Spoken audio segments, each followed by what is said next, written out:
సిన్సియర్గా ఉన్నాడు, ప్రేమించాడు, ఆ అమ్మాయి కోసం తిరిగాడు, ఆ అమ్మాయి కోసం కోసుకున్నాడు, ఇన్ని చేశాడు.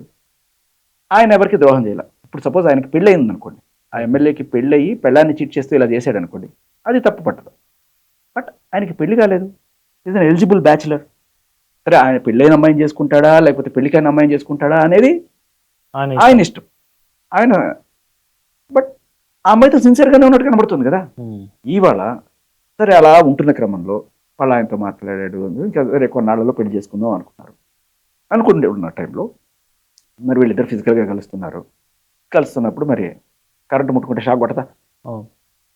సో ప్రెగ్నెన్సీ వచ్చింది, మొదటిసారి వచ్చినప్పుడు వీళ్ళిద్దరు కూర్చొని మాట్లాడుకుంటారు కదా. మాట్లాడుకున్నప్పుడు ఆవిడకైనా ఈయనకైనా డైవర్స్ రాకుండా మనం పిల్లల్ని కనేస్తాం. డైవర్స్ తీసుకొని మనం పెళ్లి చేసుకొని గ్రాండ్గా పిల్లల్ని కంటే అదొక తీరు, సమాజం మెచ్చుతుంది. ఒక ఎమ్మెల్యే కొడుకు నేను చెప్పుకోవాలనుకున్నా కూడా వాడు ఇలా పుట్టాడంటే నాకే చిల్లరగా అనిపిస్తుంది.